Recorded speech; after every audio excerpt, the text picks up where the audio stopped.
Ebya King Sheebah bikyalanda tannaba kulabika era wetwogerera essaawa yonna poliisi yabakanyedda n'omulimu ogw'okubanga emunoonya ate tutegeere amayitire ge galiwa so yenna amulabyeko tukyayongera okubanga tukuba omulanga King waffe tukyamunoonya amawulire agenkwetedde era nga waliwo n'abalina we bamulabye byonna ngenda kuba mbikuba mu maaso awo kanko ebyabbanga ne bakozesa obukodyo ku online ne bajjako ssente bosi n'atwala bamalaaya e Dubai abroad ne babapakira ne bagenda ne babendako ne bamala ne babazza Equity Bank.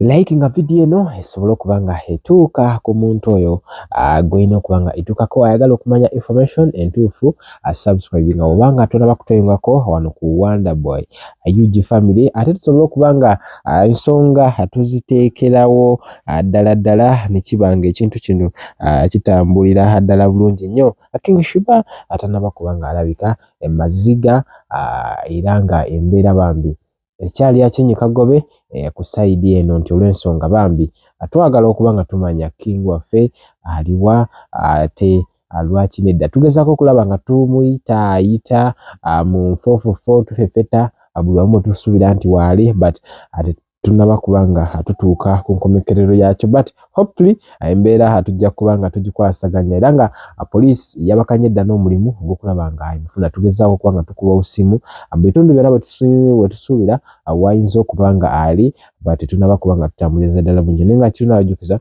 tugenda ensonga eno givaako not until nga tumaze okulaba nga omuntu waffe ono abeera mu safe hands. Nga mbitadde ku bbali njagenda ku nsonga ya Bobi abantu 270 be basobodde okubanga bavaayo era nga ba raising complaints zaabwe ezikwatagana ku Equity Bank. Abasinga bagamba nti loss of huge sums of money, poor customer care, poor customer response, poor teller attendance services, ATM machines as on and off, ATM machines run out of money, a delay in giving back the collateral after clearing the loan, sharing of customer details. Ebintu abasinga byebasinza okubanga bacomplaining about nti a loss nti abantu bafiirwa nnyo ssente oba oliawo bakasitoma tebafiibwako bulungi, that is poor customer care era nga ne response yaabwe ebeera very poor.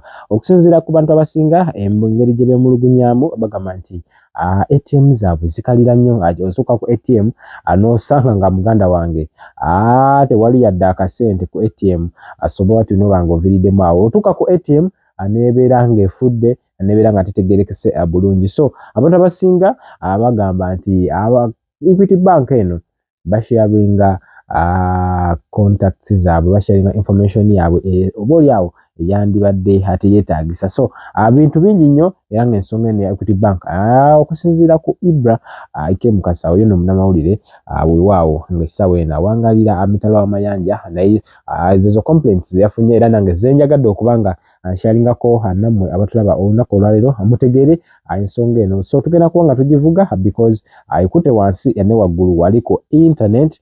So oba oliawo wandibadde omu ku bandyagadde okubanga omanya. So ensonga za Equity Bank ezo tukyayongera okuba nga tuziraba naye nga njagala okuba nga nkutegeeza nti bw'oba nga ogenda okutereka ssente mu bank abeera nga obeera mwegendereza nnyo, afaayo nnyo okumanya bank eyo ayina results ki.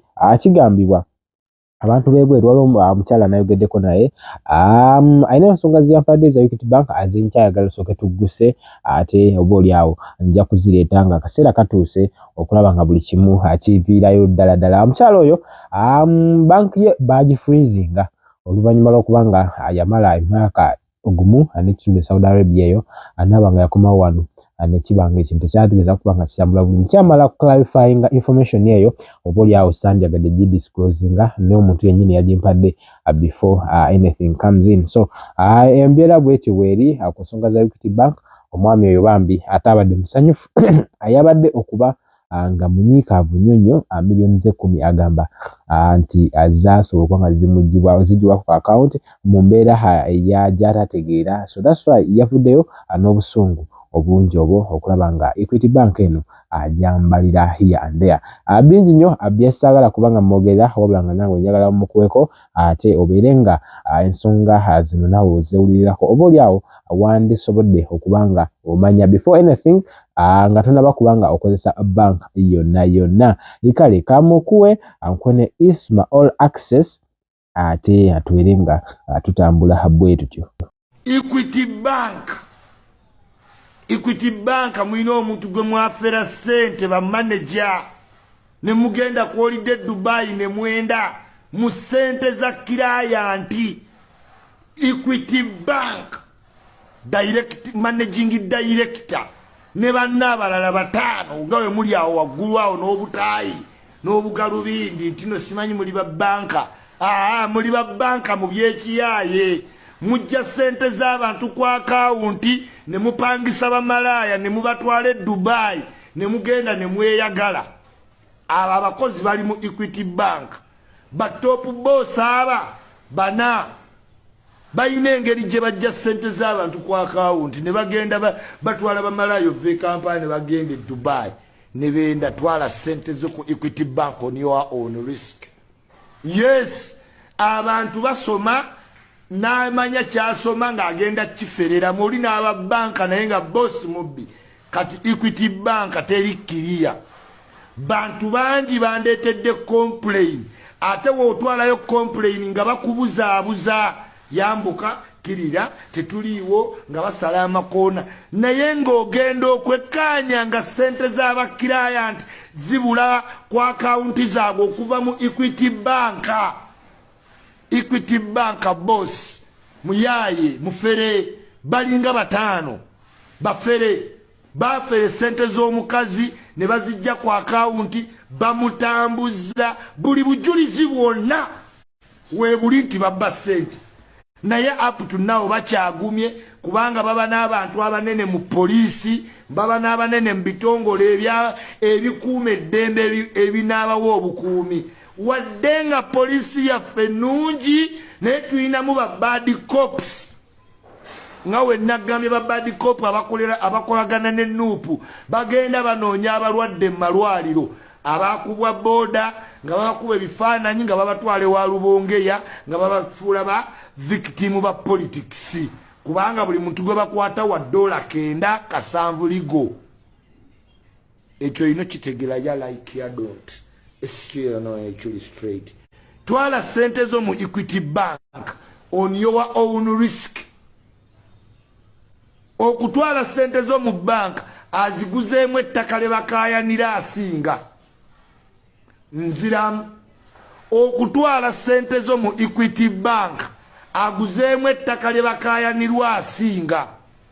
Obujulizi nina obukakafu nina nti Equity Bank boss ne banne batano bagenda ku akawunti z'abakirayant ne bakozesa obukodyo ku online ne bajjako sente bosi n'atwala bamalaya e Dubai abroad ne babapakira ne bagenda ne babendako ne bamala ne babazza.